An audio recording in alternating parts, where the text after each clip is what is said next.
Learn to be super successful. Subscribe to my channel, Meathead. Yeah, so we're not in the refinancing and financing of these deals yet. What are you handing out here? Oh, adapter. We give you everything. See, I only found out last year. We give you toothpaste and all this shit. That cuts into my fucking margin. I didn't know that. I didn't know until the year before last, at the beginning of Corona, we iron your fucking clothes. We wash your clothes. You put a clothes bag or some shit that we collected. I only found out at the beginning of Corona, we make your bed every day. That means we need 2 extra people on staff. This is all margin-cutting expenditures that if I had known about, would have never got started. Did I finish answering the last question before I start pontificating? I guess so. Okay, so now we have got the extra accountant, the extra lawyer, and now industry experts, and this is a conundrum. There's 2 separate thought processes here. There's mine and everybody else's. Mine is based on, I always want at least 2 opinions, if not 3 opinions, on everything. Assuming you pick the people for the board correctly. The other end is because every industry expert that you're going to add is going to come out of your hot percentage out of you. And so far, your program hasn't worked out that well, so I would overspend. Okay? So now you want 2 or 3 industry experts. And because when you're in the lower end of assisted living, you're almost 100% going to go, you're going to slip down into home health. So you want a home health industry expert. You want an assisted living industry expert, the bottom third, more or less. And you want a general operational, because you may roll down into the death roll. The death roll. Which if you think the wiping somebody's ass is bad, the death roll, you got to wipe their ass, and then you got to clean them up and get them ready. They clean them up and make them all pretty, like they were going to put them in a coffin. Then they burn them. I don't understand that part of the model. I still don't. It takes, I'm told, 3 to 5 hours to clean them up, and when you're only going to roast them anyway. But they want to send them into the afterlife decently clean. The exception to that rule is India, where they may not clean them up as good as they should. But they're not the only ethnicity that doesn't do exactly what they... You got a crink in your arm? Okay. Oh, yes, sir. Can you provide an example for what kind of industry expert would be like a general operational industry expert if we were rolling up healthcare? A guy that has been general manager of a private equity healthcare fund from A to Z, where they have death roll to the 5-star assisted living, to hospitals, to he will have managed or overseen the management of the whole vertical. Hospital guys that are, that have run big hospitals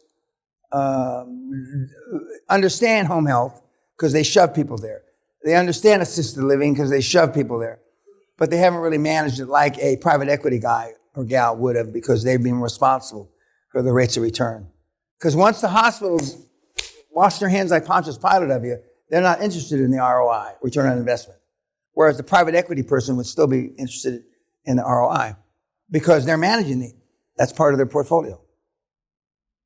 And all these guys and gals are available. And when we talk about, let's say that Cardinal Health is one of the largest healthcare hospital healthcare companies in the country, actually in the world, and they're writing articles in their. They put out quarterly a magazine. Well, the CEO is stepping down in 5 months at the end of the year. The controller is leaving. The controller is moving up to be CFO, And they publish it. And now this information is not all, but almost all quarterly published on the internet. A wealth of information. The big medical schools always have people leaving, and they write about them.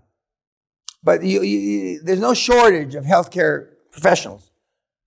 When we talked to Simon Voss, his brother, when he was a middle or upper middle healthcare manager, there's shitloads of them.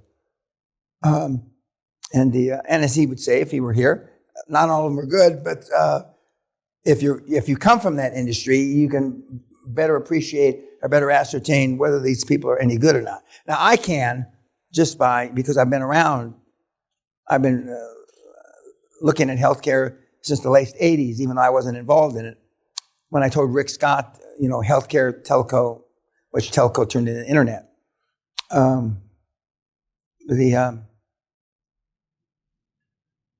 So now you've got 2 or 3 industry experts.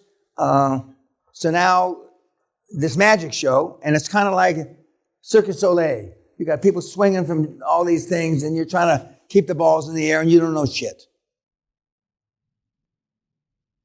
And intellectually, you hear those words from me, but you don't believe me. I look at your eyes. You don't believe me. You think that Josh Kim was Michelangelo or some child prodigy, and I can go on and on. Just as I used to say, I didn't know enough to feel the top of a ballpoint pen about the oil business when I got in. See, now I know too much. Now I see all the shadows. I wouldn't have done probably a third of the deals I did.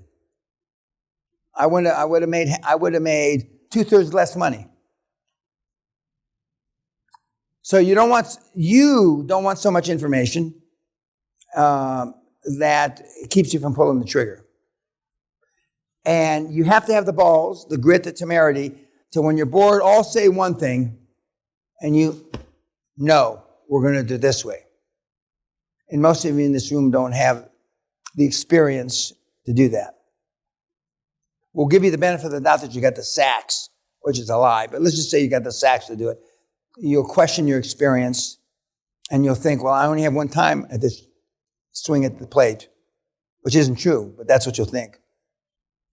I'm not saying that you should be frivolous in making mistakes, but you can afford some mistakes. As long as the hits you're taking are above the water line on the ship, you don't sink.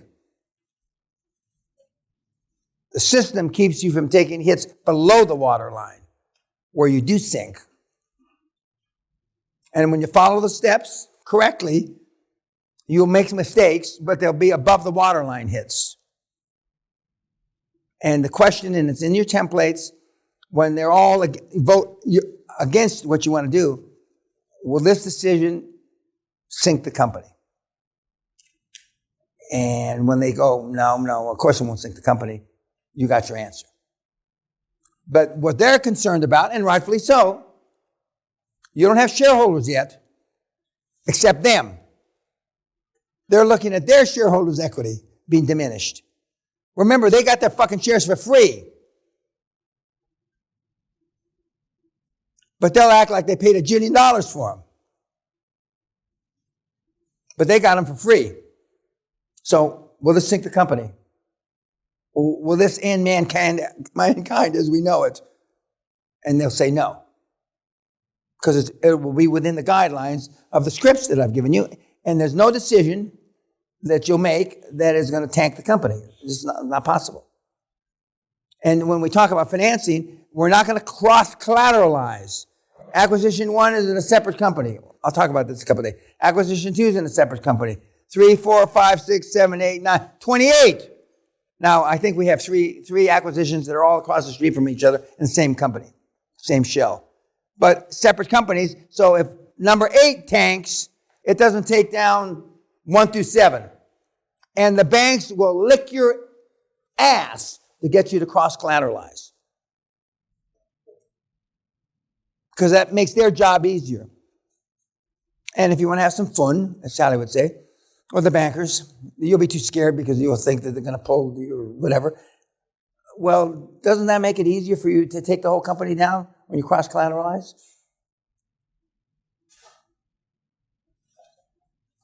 That means yes. And they're going to want your house, your cars, your secret chalet you keep your mistress, the apartment you bought your daughter that you didn't tell your wife about. All as collateral. And you say, no, no, no, go fuck yourself. Somebody singing? That sounded like Sally. Anyway, no. And when we talk about non-recourse money, and you're not going to sign personally anymore, unless you're doing an SBA deal in America, it's by law, by federal statute, you have to guarantee an SBA loan in America. But other than SBA loans in America, you do not have to guarantee a goddamn thing. And you're going to hear the king of non-recourse money in a couple of days, Jason Nagy. And as he says, you got to hold your nerve. And we're going to show you, when Jason comes on, some of the crazy shit he's done. And when you're writing up your paperwork, when you're going to incorporate, and you're going to article of incorporation and all the stuff that you're going to do at the last minute, just before the board meeting, you're going to tell your lawyers, I want these to be major shareholder friendly, not PC friendly, not woke. And the lawyer will say, I can't do that. And then you say, well, I have to go someplace else. Then they'll write you a letter. And they'll write you another letter. And a letter. And you say, unless the letters are going to say, in this case, emails, are going to say you're going to do it, don't waste any more ink. And then they'll acquiesce and write you a 6-page letter covering their ass from here to the next century. But you want all the paperwork to be major shareholder friendly, not shareholder friendly. Because shareholder friendly means the other 9 board members. And if you do that, when you do that, you'll never get in trouble. It's harder for them to throw you out. And when we're off camera, I'll give you the secret fucking sauce. But we've got guys that do all this, and yet you find a way to step on your dick and lose control, even though you have more than 50% of the company. It's almost impossible to lose control of a company in the free world, if you've got more than 50%. But I've got some kids that found ways. And you wonder why I talk about self-sabotaging activities. Oh, my wife would never turn on me. I trust my daughter.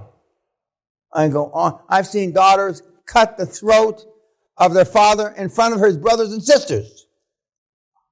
Leave him for dead to bleed out. Don't call 911 or 999. It was a sexual experience for me. I pole-vaulted it to the next meeting. I love when man turns on man. Because it validates what? We're through. Somebody had their hand up. Yes, sir, in the back. Just to go back on the cross-collateralized. Yep. In Canada, if you buy anything and everything, the banks will ask you for your shirt, your underwear, I understand. and everything. And there's only 6 or 7 bank to go to. And all the... That's not true. That is not true. There's over 100 lending institutions, commercial lending institutions in Canada. Over 100. There's over 600 in America. There's over 455 in Britain. That's not true. That's blatantly bullshit. You've been listening to the public Trudeau bullshit. And as full disclosure, I knew Trudeau's daddy, and I patted the current prime minister on the head when he was a kid. Because his daddy was tight with Governor Hugh Carey on my board. That's bullshit. You got bad lawyers, and you haven't done your homework. You will not be required the rest of your fucking life, if you follow the steps, or when you follow the steps, to guarantee anything ever again. Ever. Except you, who's a slime ball. I'd make you guarantee everything. In fact, we'll put a document together. He's going to guarantee all your deals.